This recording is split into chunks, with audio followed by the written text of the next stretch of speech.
Hi, I'm Angie and I'm here with Paul Basham, and we are going to be talking about 15 years of Paul Basham Associates. Paul, introduce yourself and your company and tell us what you do. Hi, my name's Paul Basham. I am the Managing Director of Paul Basham Associates. We are a transport planning, civil and structural design consultancy with approximately 60 staff based over 4 regions.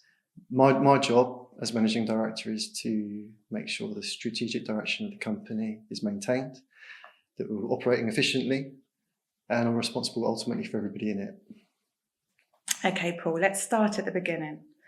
What was the driving force to step away from a secure job to start your own business? Yeah, it was probably quite risky at the time, thinking about it. It was 2009, we were in a recession, and a really difficult call. Had young children, and probably quite a big risk, no savings. But I'd always wanted to build something great, build a company that I was proud of. And I'd learned a lot over the years about maybe how to do things, but also how not to do things. And I wanted a company that put the staff and put the customer first. So yeah, I resigned from my company and started Paul Basham Associates. Did you ever anticipate PBA growing to 60 staff within 15 years? Yeah, I did. I guess you don't just start at 60. You don't go from 0 to 60. So it wasn't quite as straightforward as that. I guess on day one, I probably would never have thought that we would get to 60. Just like if you asked me in 15 years, did you ever expect to be at 100? I might not have fully appreciated that either. I'm really proud of what we've done. I'm really proud we're at 60. But I think, we've always had a very clear path, a very clear ambition. We've always had business plans that have evolved, that have developed. I think the difference is the infrastructure has to be there. You have to have the key appointments in the first place. The team are vitally important. Without the team, you can't do anything. So the staff have to be there. Those are key appointments. The development, that investment, as the team grows, you're able to then grow your company too. So without the staff, it couldn't have happened. Without the vision, it couldn't have happened. But without the staff, certainly couldn't have happened. Who are the key hires? Who are the key people in your company that's helped grown it to today? We have great staff, and we have staff that have been with us for a long time. Staff that are incredibly loyal. My co-director, Mark Smith, has been with me since the very start, and I owe a lot to him. He has seen some very, very tough times with me, but we've plowed through together. We're quite fortunate. Emotional roller coaster.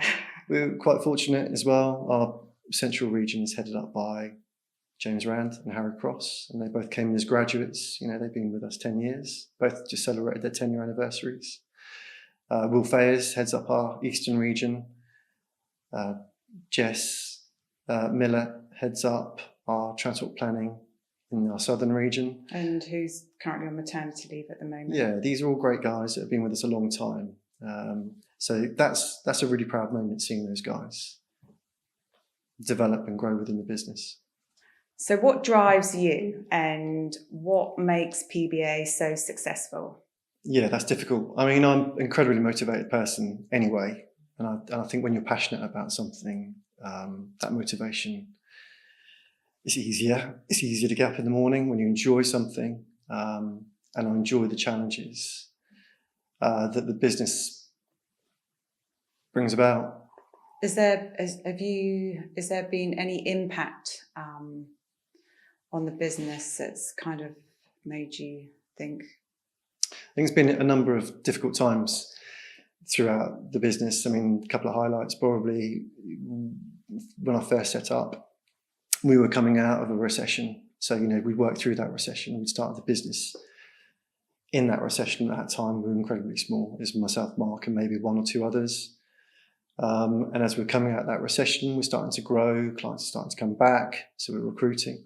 And we get to 5 or 6, and everyone else starts to recruit, and salaries start to get offered significantly higher than what we could do at the time, being a startup.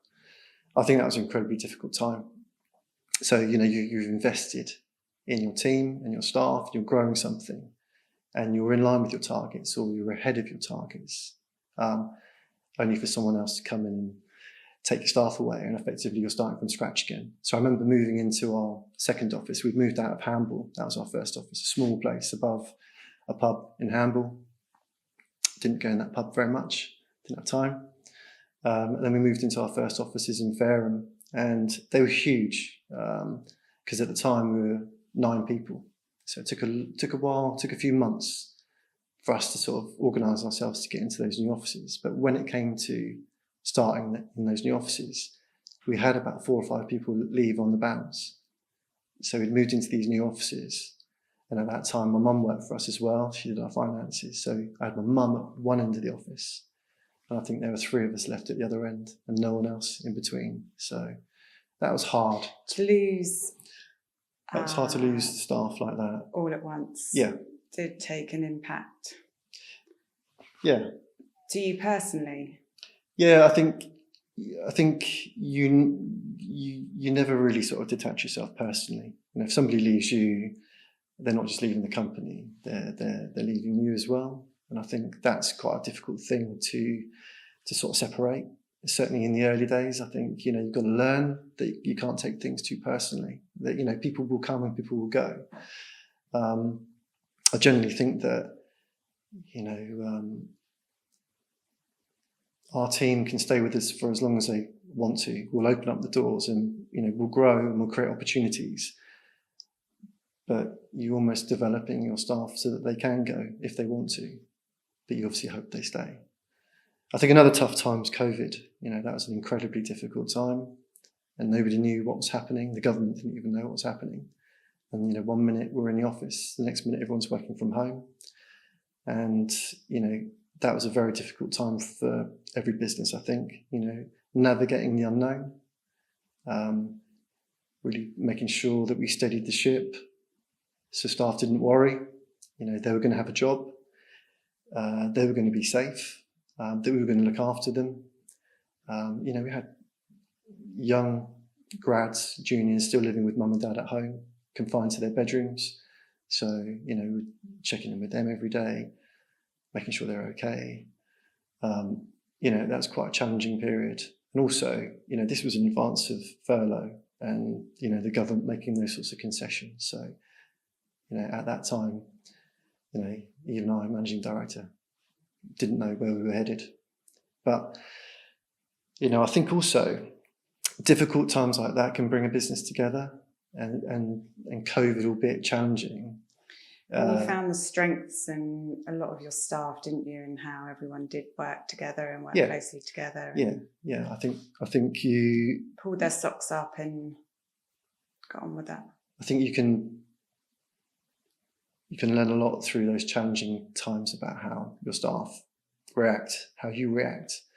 But that, for us, the staff, we came together as a family. So in a way, COVID kind of helped us as well. We wouldn't be working from home 2 days a week if it wasn't for COVID. I think it's set a whole new trend. When I started my career, it was expected that you went in 5 days a week. You were the first person in, you were the last person out the door. And there were no pleases, there were no thank yous. You were just expected to do it. No bonuses, no overtime. We work in a completely different environment now. How do you motivate your employees? Everybody is motivated in different ways. You just got to find out what motivates individual people. And I think the only way you can find that out is by talking to them, by getting to know them. Not everybody wants to be a director, and that's fine. We don't want everyone to be directors, and it's absolutely fine not to want to be one. I think it's understanding what matters to people, what they enjoy. And we've developed like a series of one-to-ones. So every month, team leaders or directors or whoever it might be have one-to-ones with their staff.